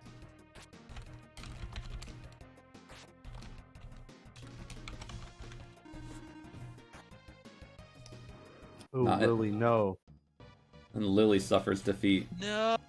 Oh, no. Lily. Showing just how scary even a single Archfiend can be. Yeah, that's what I was saying so earlier. It looks like RC will be the one to see the one. Everybody else having wipes. Yeah, there. No pressure, RC. It's not technically impossible for anyone else to make it to the jelly, but pretty much it's at this pretty. point, yeah, it's gonna be RC or no one. So, yeah, he's at Genie's though, so he's not far, and 30 He's minutes, not. plenty of time. He's got good levels. I don't know what he has in terms of items. Yeah, I'm not 100% myself. That's really unfortunate, man. I wanted to see that old Gades and all that stuff. Me too. Yeah, double old Gades is a very tight kill. If it did work out, it would have probably relied a little bit on Capsule Monster help, and I think she would have been able to get it. So with all eyes on RealCritical right now, we see that he's tinkering around in the 70s range. One thing that he can rely on, if he hasn't already done so, is try to secure himself a Gorgon Rock by killing, well, Gorgons. Yep. That said, they only offer a 1/8 attack ability equal to the Deadly Rod, and he does have an uncursable Deadly Rod in his pocket. Does he have 2 Deadly Rods? He only has 1 Deadly Rod user, I believe, so it won't matter if he has 2. Unless he wants to get that point for having a cursed and uncursed That's version what I was in his talking pocket. about. That's what I was talking about, is the point. If I were RC, I don't think he's going to be going for any bonus points at this point. I think he's going to just try and get to the jelly. I think that's the safest option for him. Getting to the jelly is safe. The points later on, such as killing the various genie elementals, he may have to do that anyway, so it's not something he really needs to work on. If they block doors and he already killed 3, he may as well just look for the 4th. Yeah. Overall, so Marty here, he is trying to collect that point for the Form 1 monster to defeat an enemy. And I just want to point out that there were red jellies in this encounter.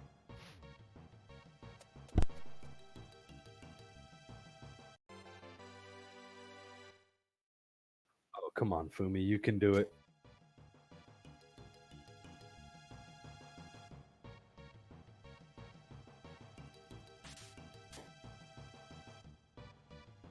Oh, he's just giving.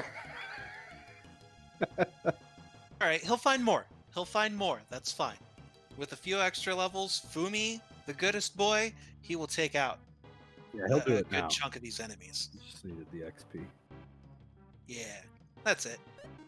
Ooh, RC. It looks like he has to go buy this Archfiend.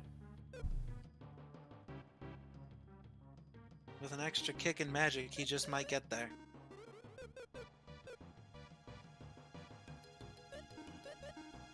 Now with the time that's left, Hoppie, and even if things go south for RC, can still definitely consider swapping for the Providence party swap point.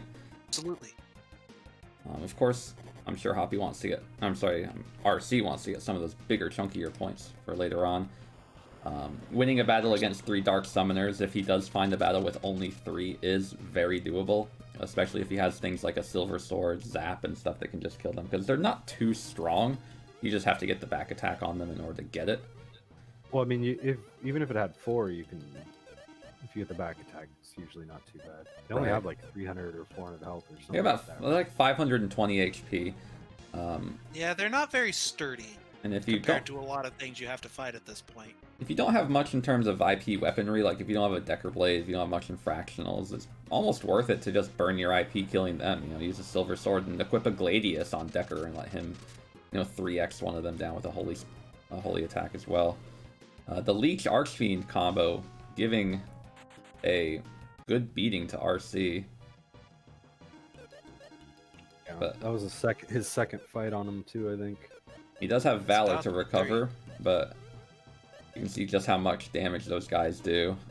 Of course, Mini Lily, even with all of her levels before, still taking a beating down from just one Archfiend and a Hades Chariot. Yep.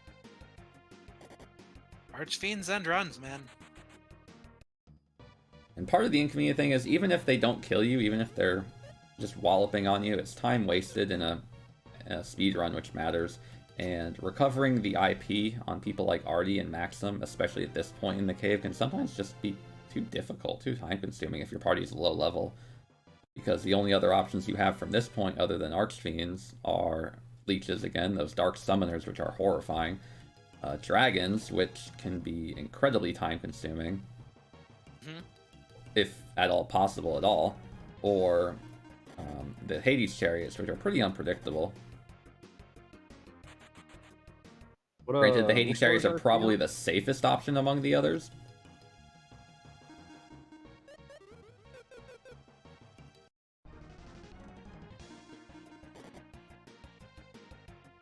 Chariots are certainly a safer option. Especially if you have any healing, can be used as offensive weaponry.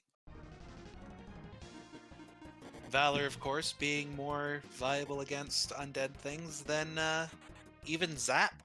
Oh, yes. Yeah, Valor is definitely the best spell in the game. Just does too much. Yeah. I'll even accept that it's a little bit better than Absorb. What? Hey, don't sell Absorb. I've had a lot of fun with that in my reject runs lately. Look, I'm a personal advocate that Absorb is one of the best spells in the game. I'm pretty sure in my 5,000 any percent runs, I've used Absorb maybe 0 times. And I will continue to use it 0 times. In a marathon setting, Absorb does have its niche. That's what I will say. I refuse. Out of sheer principle. Sheer principle, huh? Now, a multi-sword for RealCritical. There has been some recent chatter in the speedrun community featuring the multi-sword. It's a sword, and it has the unique property to attack 2 times with its standard attack, which is the only weapon of its kind that can do so. Whereas the Gades Blade can attack 8 times, the Cancer Rock can attack twice, and the multi-sword is just its own weapon that does that. Yes, this is without any IP. That multi-sword is able to do this. So whereas the rest of them are like to either using a part of it or the whole bar is in the Gades Blade. So the consideration, I would assume, is to stack some attack power with things like Gold Eyes and whatnot, and then try to utilize just a high raw attack power and have your boys attack twice with a slightly weaker weapon rather than once with, say, a halberd or something, from what I gathered. Yes. Yo, tell him to call you back. Oh, I did. Oh, I'm just kidding. RC farming Gorgons here, trying to get a Gorgon Rock. Always helpful.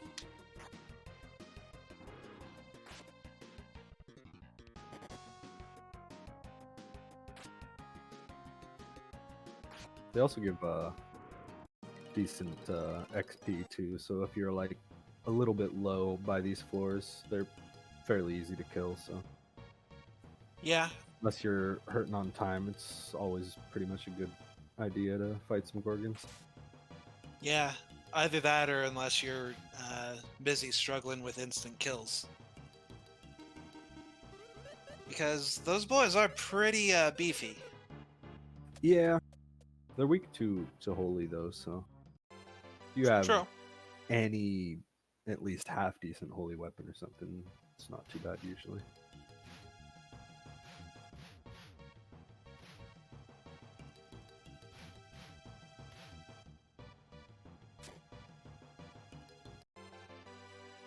So the floor we're going to be looking for next is RC is going to be trying to get to floor 88. That is, he's not safe when he gets there, but he is considerably safer because that is the first floor that Archfiends and Genies and stuff and all that stuff will not be on anymore. And he'll only have to worry about Dark Summoners and Metallic Dragons from there on, which are still deadly, but they're a lot easier to get around. Yes. Although slow, as generally the Metallic Dragons move once every 3 steps. Yeah, so it's pretty easy to wait. Oh, he's only on 79 though, so he's still got. He's still got 9 more floors.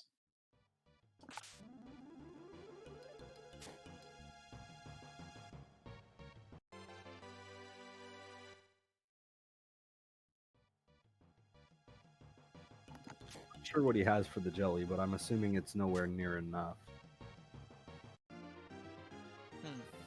Well, maybe. I didn't see him pick up any big fractionals, and I've seen him just kind of blitzing. So part of me thinks he just wants that point to make it. Hoppie is he's been skipping Gorgons. That Providence, swapping his party. You can see how tight the scores are, even at this point. What were you saying? I don't know. Just RC was like lagging or something. Yeah, he was a little bit. But it looks like he's fine now. Yeah, RealCritical's plan looks to be is just make it to the jelly and get there for that floor 99 point. If he makes it for that floor 99 point, then it does give him a little bit of extra security. You can see how close their score is. Only 3 points, and it's not going to take that much if a couple of floor completions haven't yet been done for the early floors. And those Providence points are going to matter a lot.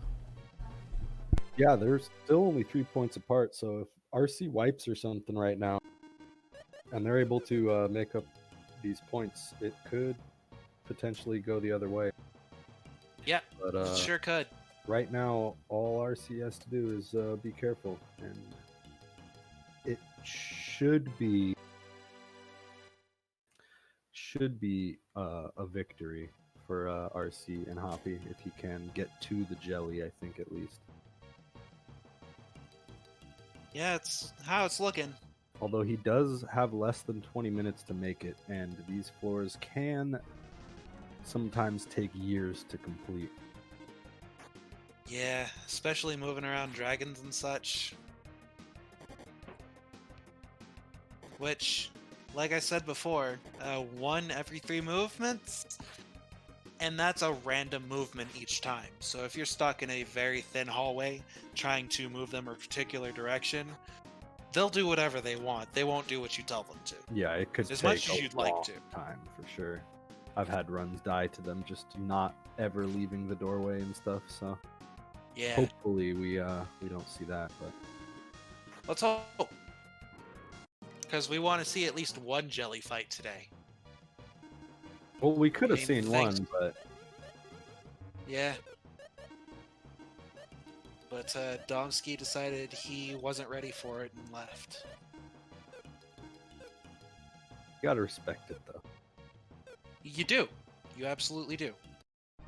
And RC equipping that Deadly Sword on Maxim. Going for that extra security, and it looks like it is absolutely needed.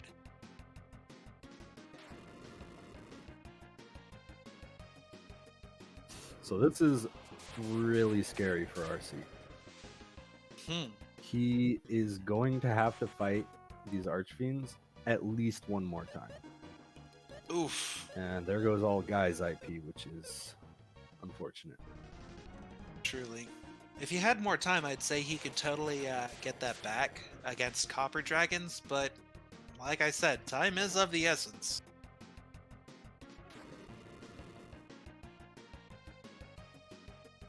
Well, it looks like he's going to survive at least, so that's good.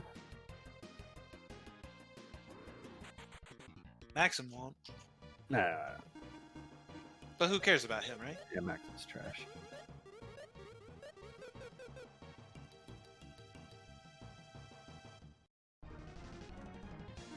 But he's free of that Archfiend. Oh. Never mind. He could have actually counted the steps right there and gotten to the stairs for free, but he ran a little too fast and lost count right there at the end. It's very, very easy to panic when you're dealing with enemies like this. Truly. Yeah, he looks like he's still going to be fine, but yeah, he definitely had the chance there to make it down the stairs free. Now he's at a pretty good level, and he's still got 15 minutes left to go to make it to the final floor here. But 15 floors in 15 minutes, if he has one party room, is going to be kind of scary. That's going to end it. One good party room that he has to cut through, that'll just completely end it. And considering the enemies that he's dealing with, the one nice thing about party rooms coming up is that if he has to fight dragons, there's only going to be up to 2 dragons in a single battle. But yes, the flip side is that if he doesn't kill them, they're still frightening. Yeah. Yeah, it's a pretty well-known fact that Artie with the deadly rod will not hit the instant death when you need him to. So. Oh, absolutely. You'll go up against a gold dragon, and then he'll just miss twice, and you'll die. So that's still a possibility. Artie chokes pretty hard. I won't say exactly how hard, but he chokes pretty hard.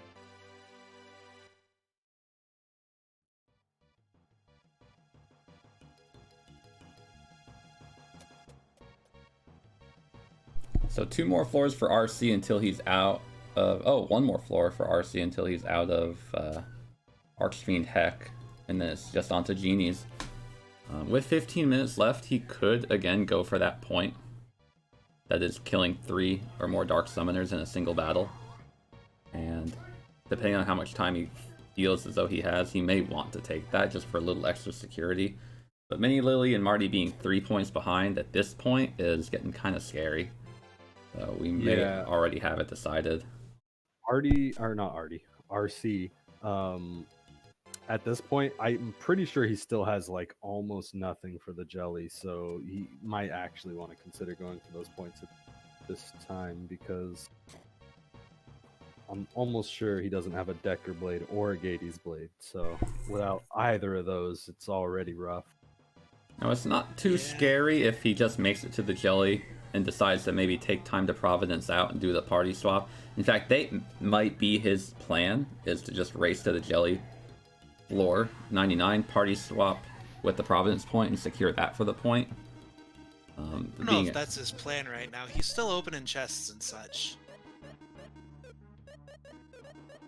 Well, if he can get the kill, I'm sure he wants the kill. That's worth a lot more than a single Providence swap. I mean, true, but you have what you have and you don't what you don't, and what we don't have is time. Hello. So I was just talking about You're just talking about how dragons and how Artie has a chance to miss. Ooh, like he just did. He just did.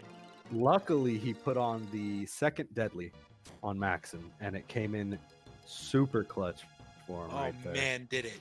And the Terror Ball only has a 50% chance to connect, but that 50% matters when it's 50% chance to die as an alternative option.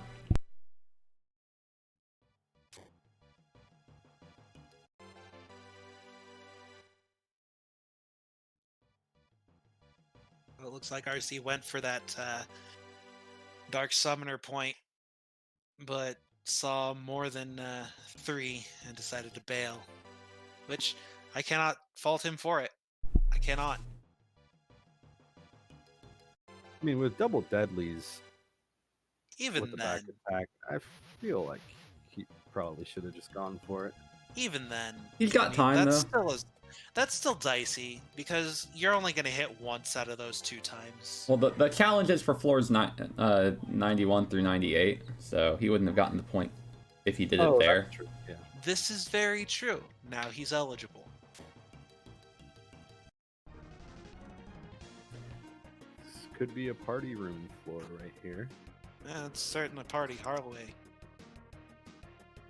It's unfortunately a scary thing when you get to these late floors and you have all the stuff that you need for a kill, but you don't have the IP.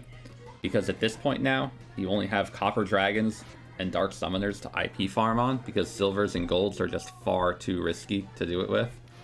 Far too risky. Copper Dragons are very slow and unpredictable. Sometimes they can give you a Cinder Blast and do exactly what you need. Sometimes or they can mirror like 8 times in a row. Or punch the wrong person a zillion times. And depending on how low level your party is, Cinder Blast may be too much to give IP to a person like Maxim, which can be very unfortunate. And alternatively, there are Dark Summoners, which you can sometimes get into battles with only 2 of them, and make them do their more reliable, more frequent damage attacks to you, or they can cast an instant death ability and just kill you outright anyway. Yeah, when it comes to farming IP off Dark Summoners, the best thing is to have them actually summon something and then kill them. They can summon leeches, which is pretty awful, but they can also summon the Hades Chariots, which can be pretty useful in the IP farm. So it still takes quite a bit of time. Ooh, already missing again. Maxim caught That up. second deadly is, he's so happy he put that on right now. The biggest reason to not put on that second deadly is for the jelly fight and your economy of curse lifters. But if you're in a situation like this where you just need to get there, that second deadly sure helps a heck of a lot. And this is almost something that I would recommend people do if they're new to the cave, is don't worry too much about trying to secure a kill on the jelly on your first several runs through the cave. Figure out what the enemies are like. Just worry about getting there, because if you get there with the stuff that you need, it's great, but if you get to the bottom floor at all, you've exposed yourself to a lot of knowledge in terms of enemy movement, AI behavior. If you familiarize yourself with what enemies can punch you safely, what combat is safe for EXP and what's not. It's more important most times than any time that you get to the jelly fight. We have an Iris find for RealCritical. I'm sorry? We have an Iris find for Hoppie, by the way. Nice. Do they have the point yet? Doesn't look like it. No, I believe they only have 4 Iris items between them. RC is very unhappy with this dragon right now. This dragon is not behaving. Oh, there you go. There he goes. So many dragons on this floor. I think Lily just found a second gold eye. Oh.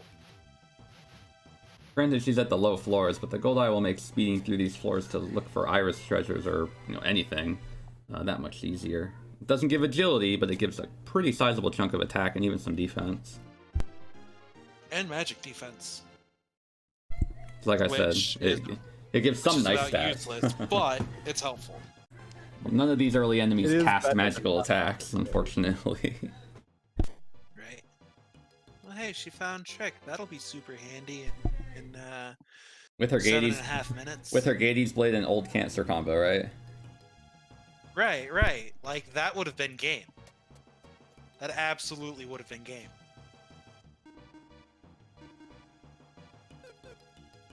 Four more floors. Ooh, RC's floor is horrible. This is the thing that I was talking about, time-consuming hallways like this. If you don't quite know where the stairs are, or even if you do, if that's a gold dragon there, then he's going to have a big fight ahead of him. This would be an opportunity for him to go for that that super kill on the Dark Summoners if he hadn't already done it. RC, you have deadly weapons. Just use them.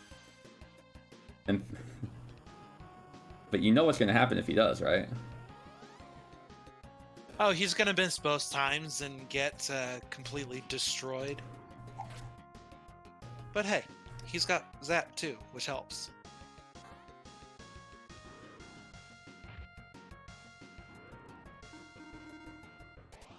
I'm going to spend a minute here and double check on some of the points while RC tacks himself on with this point of winning this Dark Summoner battle. Ooh, he pulled himself a leech, and well, one leech isn't going to be too horrifying for him to deal with. He's got spells, a Valor from either Maxim. Old sword drop right now.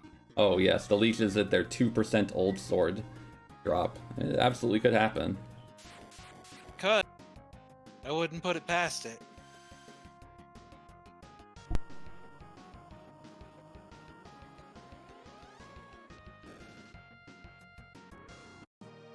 And there's the point. Putting RC and Hoppie back in the lead. For now. I think the point catch-up has been on Providence party swaps for Team Mini Marty, and they just didn't have them added earlier. Everything else looks pretty accurate. Unfortunately, this time we didn't get any M-form capsule monsters. No, it doesn't look like we're gonna get a jelly either. RC taking a gamble and lucking out on 2 copper dragons with a back attack. Very nice. He needed that really badly. He sure did. That floor was terrible. So with 2 floors left, it looks like RC is gonna be preparing to lick his lips and take that point for making it to floor 99.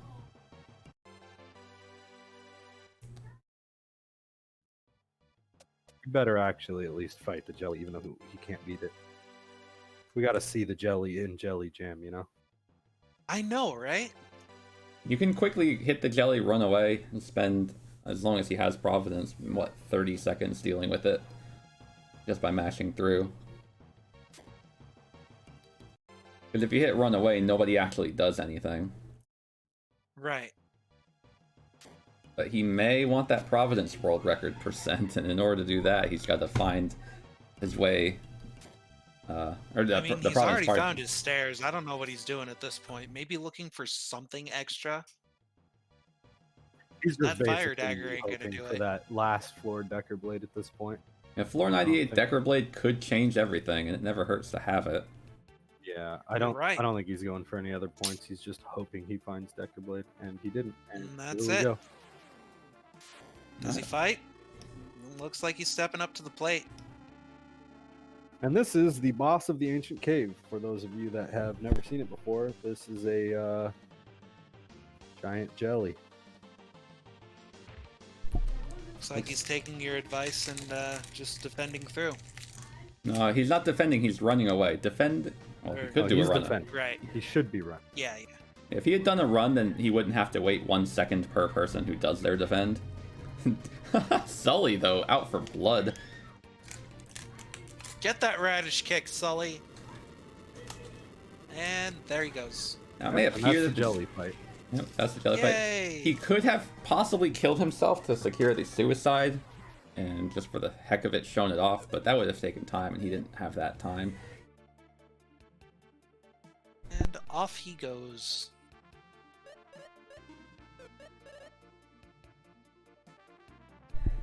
He's looking to see if he has something to uncurse. So that way he can get that curse lifter point of having a curse and an uncursed item at the same time. Doesn't look like he does. Nope, having 2 Berserk Blades, having 2 Luck Rapiers would have worked out, but he didn't get in, unfortunately, any of them. No, he sure didn't. But he's gonna get that point for the Providence change.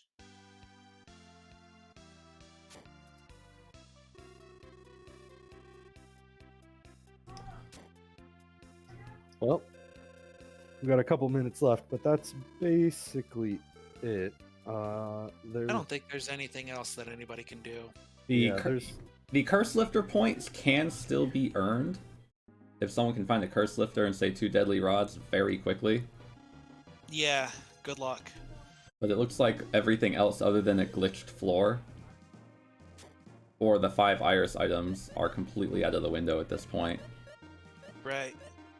Now if we have a dark mirror, if RC finds a curse lifter and a dark mirror, which could be done conceivably, that would only be 2 things he needs to find. A curse lifter and then 1 item rather than a curse lifter and 2 items. True. That is I'd something still put my if we found that in the last minute.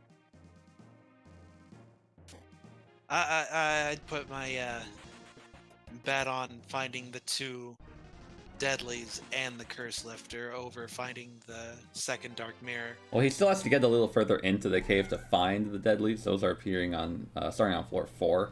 On floor 1, he's got the option to find the curse lifter with a little bit smaller pool of items, and then a dark mirror just in the blue chest. So there is that. True.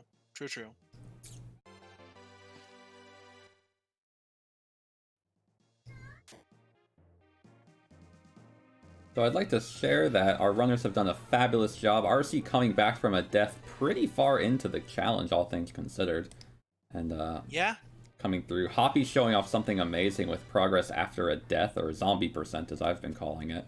Where you die on the stairs, lose everything you have, and you proceed through. Mini Lily giving us a great show with 2 old swords and a Gades blade and making it pretty far.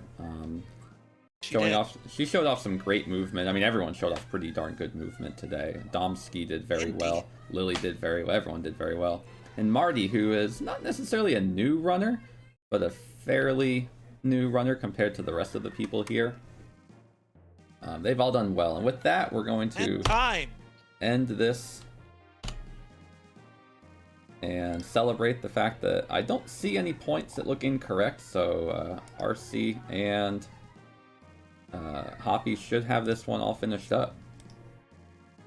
The winners by 2 points. Hoppie and RC. GG's. Much closer game than the last one. Guys, this was a fabulous challenge, a fabulous day. I'd say everyone else did a good job and definitely deserves credit. Marty knew. He knows. Tia is best, girl. Little I don't know, disclaimer. man. The Hi, Prefea girl? The Prefea girl. What? We won? Yeah, you won. Congrats. This is the most ridiculous win I ever had. It was a very close game the whole way through. Everything we do at the Monday Night Championship is for entertainment. I hope this shines through in our performance today. Sure does. I'd like to definitely congratulate you guys for running this. RC, great job making it to the jelly at the very end of that run. You really clutched that. That was amazing. It's kind of embarrassing, right? For hours of jelly footage and not one single jelly fight. Yeah, that was a nice defend instead of run away like I was expecting you to do. Yeah. And Sully was bloodthirsty. At that point, bloodthirsty. did it really matter? We at least got to see the jelly tonight. Yep. Yeah. That was my point. This one was terrible. Oh god, guys, we are just happy nobody recorded the first 20 minutes of this one. Well, I'll have the VODs up a bit later on if you guys want to enjoy the show. Not a bit, shift size. I mean, not our team voice. Yeah, I read someone in chat said, I hope someone has a voice recording At of first, the we laughed like a last 20 maniac, minutes, then I laughed like a maniac. Yeah, like, did we use up our And one curse I per stream? just Because feel I'd bad like that I to couldn't do that right now. put off the recovery. God damn it. But yeah, GG. Yes. GG to everyone. GG to everyone who was in the first race as well, and yes. I don't think they're here right now, but it was great to have 8 people racing in a single day. RealCritical, thank you for doing commentary, building the trackers that were used today, and also racing. Sure. You've been an MVP for sure. And definitely prepare to tune in next Saturday, same time, for the next 2 rounds of the quarterfinals, featuring 8 very talented runners, one of which being a married couple, and one of which being the oldest man alive. I mean, I didn't think I was that old, but